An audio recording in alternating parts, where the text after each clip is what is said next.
નમસ્તે મિત્રો, આજે આપણે વાત કરવાના છીએ અમેરિકામાં સાસુનું સત્ય બહાર આવતા બનેલી ઘટના.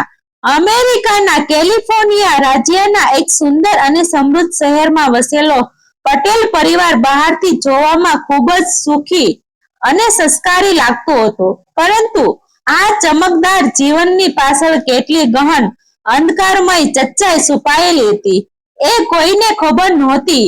આ પરિવારની વડીલ સ્ત્રી રમીલાબેન પટેલ બહારથી તો અત્યંત ભવ્ય, સંસ્કારી અને મીઠી ભાષા બોલતી સ્ત્રી તરીકે જાણીતી હતી, પરંતુ ઘરના 4 દિવાલોની અંદર તેનો સ્વભાવ અત્યંત અહંકારી, શંકાશીલ અને કઠોર હતો. રમીલાબેનને પોતાની સામાજિક પ્રતિષ્ઠા પર ખૂબ ગર્વ હતો અને તેઓ માનતા હતા કે તેમની સામે કોઈ ઊભું રહી શકે એવું નથી. તેમના દીકરા મિતેશ પટેલ, જે અમેરિકામાં સોફ્ટવેર એન્જિનિયર તરીકે કાર્યરત હતા, તે પોતાના માતાના દરેક નિર્ણયને અંતિમ માનતા હતા. મિતેશ બાળપણથી જ માતાના કડક સંસ્કાર અને ભયમાં ઉછરેલો હતો, જેથી તે ક્યારેય માતાની સામે અવાજ ઉઠાવવાની હિંમત કરી શક્યો નહોતો. એક દિવસ રમીલાબેન ભારતના ગુજરાત રાજ્યના પોતાના ગામમાં આવ્યા, જ્યાં તેમને પોતાના દીકરાને માટે સરળ, સંસ્કારી અને પોતાના કાબુમાં રહે તેવી છોકરી શોધવાનું નક્કી કર્યું. તેમને શહેરની આધુનિક, આત્મનિર્ભર છોકરીઓ પસંદ નહોતી, કારણ કે તેઓ માને કે આવી છોકરીઓ પોતાની વાત ઉપર અડગ રહેતી હોય છે. ગામમાં થોડા દિવસ શોધખોળ કર્યા પછી તેમની નજર પડી ગરીબ પરિવારમાં ઉછરેલી નિર્દોષ અને અત્યંત શાંત સ્વભાવની છોકરી કાવ્યા પર. કાવ્યા ભણવામાં બહુ આગળ નહોતી, પરંતુ તેની નિષ્ઠા, સંસ્કાર અને સહનશક્તિ અનોખી હતી. રમીલાબેનને લાગ્યું કે આ છોકરી તેમની માટે સંપૂર્ણ યોગ્ય છે, કારણ કે તે સહેલાઈથી તેમની વાતોમાં આવી જશે અને ક્યારેય વિરોધ નહીં કરે. કાવ્યાના માતા-પિતા માટે આ સંબંધ સપના સમાન હતો. પોતાની દીકરીને અમેરિકામાં વસેલા સુખી પરિવારમાં પરણાવવાનો અવસર તેમને ઈશ્વરનો આશીર્વાદ લાગ્યો. થોડા જ દિવસોમાં લગ્ન નક્કી થઈ ગયા અને ખૂબ ધામધૂમથી કાવ્યા અને મિતેશના લગ્ન થઈ ગયા. કાવ્યાના મનમાં હજારો સપનાઓ હતા: દેશ, નવા જીવન અને પ્રેમળ પતિ સાથે સુખી પરિવાર. પરંતુ તેને ખબર નહોતી કે આ સપનાઓ ટૂંક સમયમાં દુઃખ સપનામાં ફેરવાઈ જવાના હતા. લગ્ન પછી કાવ્યા જ્યારે પ્રથમ વખત અમેરિકામાં પહોંચી, ત્યારે તેની આંખોમાં આશ્ચર્ય અને આનંદ બંને હતા. બધું નવું, બધું અજાણ્યું, પરંતુ થોડા દિવસોમાં તેને રમીલાબેનના સ્વભાવનો ચાસ્સો પરિચય થવા લાગ્યો. શરૂઆતમાં રમીલાબેન ખૂબ મીઠી ભાષામાં વાત કરતી, પરંતુ ધીમે ધીમે તેનું સાચું રૂપ બહાર આવવા લાગ્યું. નાની નાની બાબતોમાં ટોકા-ટોકી, સતત તિરસ્કાર અને કાવ્યાની દરેક ક્રિયામાં ખામી શોધવી, આ બધું રોજનું બની ગયું. તું ગામડી છે અને કશું આવડતું નથી જેવા શબ્દો કાવ્યાના કાનમાં વારંવાર પડતા. મિતેશ પણ માતાની વાતને છાશી માનીને કાવ્યાની બાજુએ ક્યારેય ઊભો રહ્યો નથી. કાવ્ય દિવસભર ઘરકામ કરતી, છતાં તેને ક્યારેય પ્રશંસા મળતી નહોતી. ધીમે ધીમે તેની અંદરની ખુશી મળતી ગઈ, પરંતુ તે બધું સહન કરતી રહી, કારણ કે તેને પોતાના માતા-પિતાનું માન રાખવું હતું. એક દિવસ કાવ્યાએ અજાણતા જ કંઈક એવું જોઈ લીધું, જેને જોઈને તેના પગ નીચેની જમીન સરકી ગઈ. તે દિવસ તેના જીવનનો ટર્નિંગ પોઈન્ટ બનવાનો હતો. રમીલાબેનને એક એવો ચહેરો સામે આવ્યો જે અત્યાર સુધી કોઈએ જોયો નહોતો, અને કાવ્યાએ તે દ્રશ્ય જોયું. તે દિવસ પછી તેના જીવનનો દિશા જ બદલાઈ ગયો. તે સાંજે સામાન્ય દિવસ જેવી જ શરૂ થઈ હતી, પરંતુ અંતે બધું અસામાન્ય બની ગયું.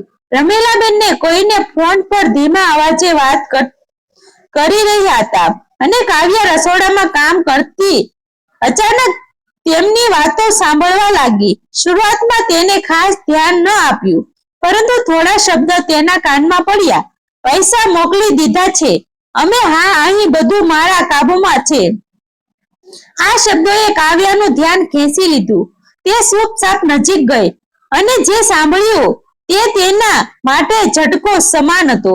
રમીલાબેન કોઈ અજાણી વ્યક્તિ સાથે નહીં, પરંતુ ભારતમાં તેમના જ સગા સાથે એવી વાતો કરી રહ્યા હતા જેમાં તેનો ગર્વથી કહી રહ્યા હતા કે કેવી રીતે તેઓએ અભણ ભોળી છોકરી શોધીને પોતાના દીકરાને પરણાવી, જેથી તે અમેરિકા આવીને તેમના ઘરનું કામ કરે અને ક્યારે માથું નીચું ન કરે.